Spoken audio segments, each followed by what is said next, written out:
I had always considered myself careful, precise, the kind of human being who measured the distance between starship panels with calipers and not intuition. But then I met her, and everything I thought I knew about caution evaporated faster than ice in a plasma storm.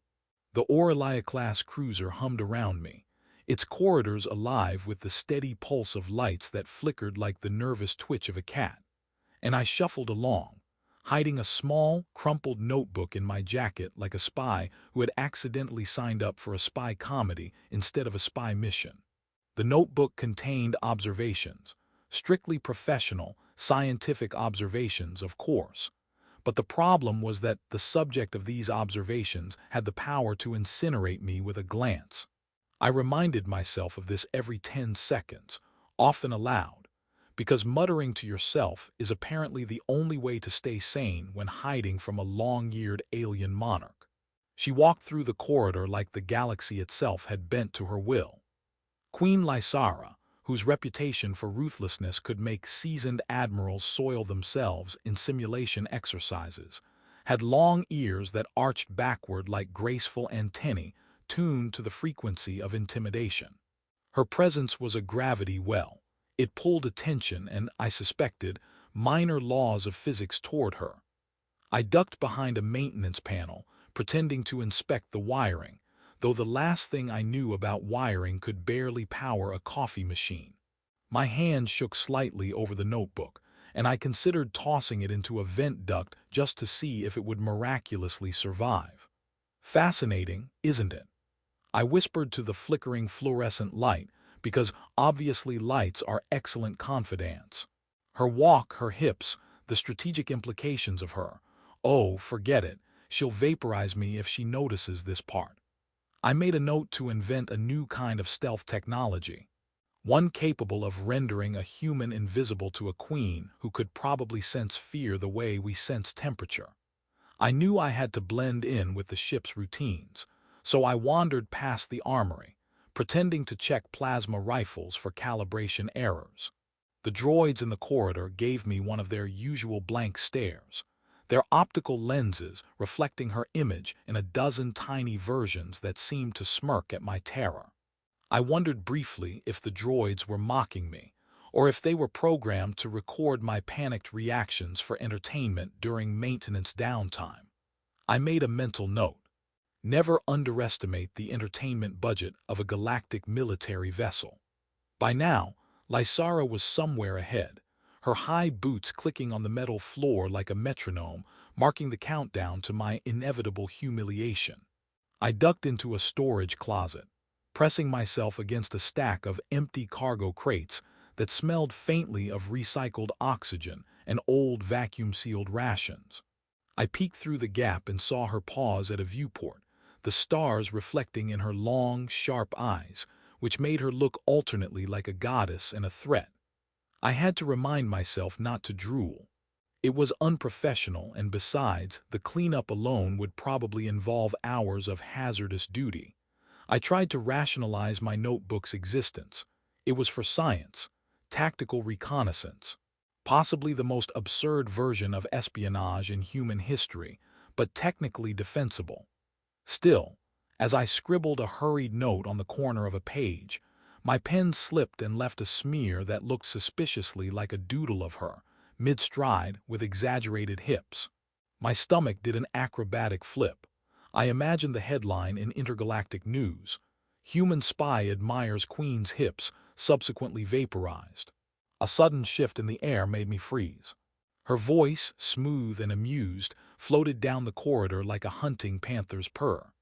"Interesting placement for your inspections," she said. I swallowed hard, realizing that I was probably not invisible, nor had my clever hiding spot been clever at all. "I trust you're not cataloging the structural integrity of the air vents," she added, her tone dangerously casual, as though she were offering me tea while contemplating whether to crush me with her mind. I had no idea what to say. Science, tactical reconnaissance. The truth, that I had been obsessively noting the sway of her walk like a human idiot. My tongue felt like it had been replaced with a tangled mass of wires. I attempted humor because if one thing could save a human in the presence of Queen Lysara, it was either humor or total obedience. "Ah yes, the vents," I said, waving at them vaguely, "very vent-like, full of air." My own voice sounded like a distressed blaster firing blanks. She didn't laugh, but her eyebrow quirked in a way that suggested amusement. It was the kind of expression that made you simultaneously thrilled and terrified. I edged backward, clutching the notebook, praying that my next step didn't send me sprawling into interstellar embarrassment. The ship creaked under acceleration, and a maintenance drone buzzed past, clipping my shoulder. I jumped, letting out a noise that could have been mistaken for a hiccup or a very small scream. She tilted her head, long ears twitching. "Careful," she said. "You wouldn't want to hurt yourself before explaining why you're so attentive to my movements." I had no good answer, so I stammered something about security checks, which seemed plausible enough in a ship that had survived 3 skirmishes this year alone. She raised an eyebrow higher, one that could have cut through titanium plating, and I realized that my fate depended entirely on improvisation, luck, and possibly my ability to make her laugh before she decided to melt me into a puddle of interstellar goo. As I backed into another shadowed alcove, notebook still pressed to my chest, I considered my options. Option 1, confess and hope for mercy. Option 2, deny everything and risk the wrath of a galactic monarch. Option 3, attempt a distraction, like flinging a wrench down the corridor and pretending it was part of a maintenance experiment. I liked option 3 best. Option 3 seemed like the only choice where survival, humor, and a shred of dignity intersected. With a shaky hand, I retrieved a loose spanner from a nearby panel and hurled it toward the far wall, where it clattered noisily, drawing her gaze momentarily.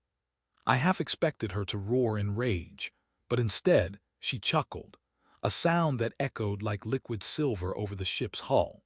I blinked. Did she just laugh at me? Did I survive my first encounter with the galaxy's most ruthless queen by performing a zero-gravity pratfall? My heart was pounding so loudly I was sure the entire ship could hear it. Then she walked past me, slow and deliberate, each step a reminder of both her lethal grace and the ridiculousness of my situation. "Next time," she said over her shoulder, her long ears swaying like twin banners, "try to be a little more subtle. Or don't, this has been entertaining." I nearly fell over in relief. Not dead, still alive. Somehow I had survived the first encounter. Somehow my notebook was still intact, though now it was officially weaponized because she knew about it. I slumped against the wall, inhaling in great, ridiculous gulps. I had officially stepped onto the stage of interstellar absurdity, and Queen Lysara had front-row tickets. My life had become a combination of espionage, comedy, and danger, and the first act had only just begun. I had barely recovered from the first encounter when I realized that surviving was only the first level of a galactic game I hadn't signed up for. The Aurelia-class cruiser hummed like a living thing, lights pulsing as if aware of my heightened panic, and somewhere deep in the core, Queen Lysara moved with the grace of a predator and the mischief of a cosmic trickster. I kept telling myself she was distracted, that maybe, just maybe, she'd leave me to my notebook and let me return to the mundane life of checking fuel injectors and avoiding interstellar paper cuts. But no. The Queen had curiosity, and as far as I could tell, her curiosity was a far more dangerous weapon than any plasma cannon. She found me in the hydroponics bay, pretending to calibrate the nutrient levels of alien vegetables I couldn't identify, which I hoped would make me look like a dutiful scientist instead of a blundering voyeur. She leaned against a bulkhead, long ears arching like dark question marks, and watched me scribbling furiously in my notebook, as if she had just discovered a new, mildly entertaining form of life. "I see you've expanded your research," she said. Her tone was light, teasing, but beneath it, I could feel the latent gravity of all the stories I'd heard about her ruthlessness. I nearly dropped the notebook, but a rogue vine of glowing green lettuce tangled around my arm, giving me an excuse for flailing dramatically. "These aren't just notes," she added, taking the notebook from me before I could protest. "They are declarations, observations, confessions. Am I reading this correctly?" I nodded so vigorously I almost knocked over a hydroponic tray. Yes, strictly observational, tactical, science." I waved my hands, hoping my frantic gestures would distract from the fact that, yes, I had dedicated hours to charting her every move, her gait, the way her long ears twitched when she was amused or annoyed. "Very strategic," I added, as if the word could shield me from her inevitable judgment. She flipped through the pages with those long, graceful fingers, each movement deliberate, almost ceremonial. Every now and then she paused, tilted her head, and chuckled softly. The sound was dangerous, intoxicating, and oddly comforting. "You've noted my stance at the command deck, my stride along the corridors, even the positioning of my hips," she said, and I couldn't help but blush under her gaze. I opened my mouth to defend myself, but no words came out that weren't laughably pathetic. "I must admit," she continued, "this is the most meticulous record I've ever seen, and also ridiculous." I laughed nervously, a sound somewhere between relief and embarrassment. "Well, you know, science demands precision," I said, tapping the notebook as though it were a shield. "Also, I thought it might help the humans understand your combat efficiency." I winced at my own explanation. Combat efficiency, my foot. This was mostly about trying not to be vaporized by the galaxy's deadliest ruler while simultaneously documenting her like a starstruck anthropologist. She leaned closer, and the air seemed to warp around her, as if gravity itself respected her presence. "Do you realize," she said, voice low and teasing, "that you're in a dangerous position? I could," she paused, smirk playing at the corners of her lips, "turn these notes into your personal extinction event. Or we could talk." I nearly choked on the word talk. Talk was something humans did over coffee, not in zero gravity on a warship with a queen who could snap the spine of a star cruiser if she wanted. "Talk," I squeaked. Yes, absolutely. Talking is good. Communication is very tactical." I nearly bowed, not because it was appropriate, but because it seemed like the only thing keeping my bones from rearranging themselves in a panicked heap on the deck. She grinned, and her ears twitched like antennae tuned to mischief. "Very well. Explain yourself." Her tone suggested amusement and danger were colliding in a spectacular cosmic fireworks display, and I was standing in the front row without a helmet. "Why did you chart this? Your methodology is thorough, but also personal." I swallowed hard. "It's for science, tactical observation, and I admit perhaps a little curiosity about the efficiency of your combat maneuvers." I waved vaguely at her, trying to imply I was purely professional. She arched a brow, the kind of raised eyebrow that could vaporize planets if misused, and leaned in so close that I could see the tiniest flecks of starlight reflected in her irises. "Efficiency," she said slowly. "So, you were evaluating my hips for tactical advantage." "Yes," I yelled, immediately regretting it. Then, realizing yelling might be misinterpreted, I added hurriedly, "I mean, strictly for science. Tactical, strategic." My hands were waving so much that I nearly toppled over a tray of bioluminescent fungus. She chuckled, a sound like silver bells in zero gravity, and I realized that laughing at my own peril had become the only viable defense mechanism. "You humans are peculiar," she said, flipping another page. "Your obsession with trivial details is almost endearing, almost, and also dangerous, very dangerous." I shivered. Not from fear, but from the weird mix of relief, awe, and absurdity. Here I was, alive, talking to the galaxy's most feared queen about the strategic relevance of her hips. Somehow, somewhere, the universe was laughing. Her curiosity didn't end there. She started asking questions, playful, probing, absurdly specific questions that I had to answer while simultaneously pretending that charting her walk wasn't the highlight of my year. "Do you chart my stride when I command the deck?" she asked. Do you mark my posture in combat simulations? Do you doodle in the margins? Yes, I admitted, my voice trembling. And no. I mean yes. Sometimes, the doodles are for clarification, tactical clarification. My notebook was suddenly a battlefield of rationalization, justification, and badly drawn stick figures that attempted to approximate grace and menace simultaneously. She laughed again, and I realized her amusement was dangerous because it suggested that, instead of immediately killing me, she found my ridiculousness entertaining.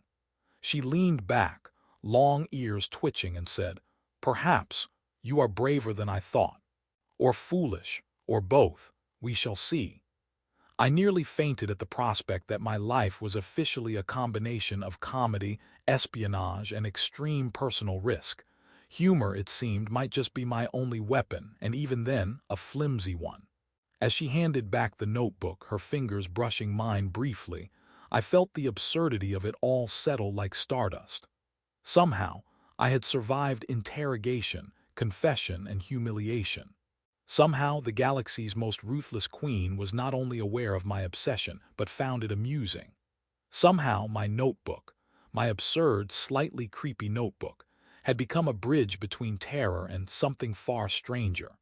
And as I followed her down the corridor, my heart pounding like a sublight engine in overdrive, I realized the real challenge wasn't hiding, wasn't surviving. It was navigating the dangerous, hilarious, and completely unexpected bond forming between a human fool and a queen who could destroy him with a twitch of her long ears.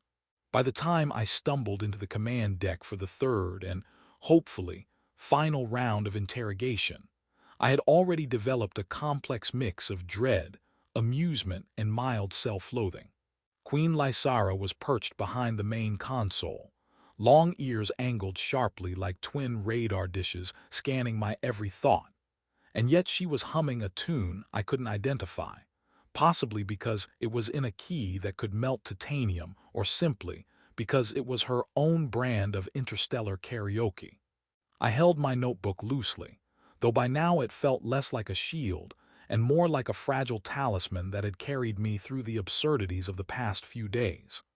"Ah, you survived your first deeper interrogation," she said, voice smooth, teasing, with just enough danger to make me question every life choice that led me here.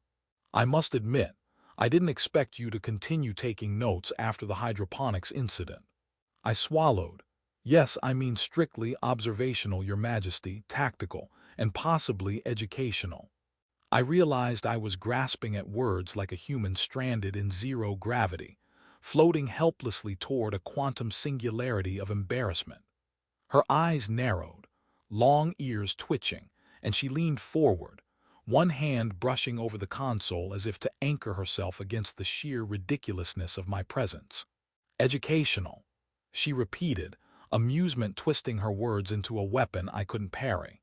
Do humans truly believe that such intimate observations could serve any practical purpose in the theater of galactic diplomacy? I nodded fervently, hoping nodding would convey both sincerity and cleverness, two qualities I wasn't sure I possessed at the moment. "Absolutely. For science, strategy, and, maybe, understanding leadership dynamics."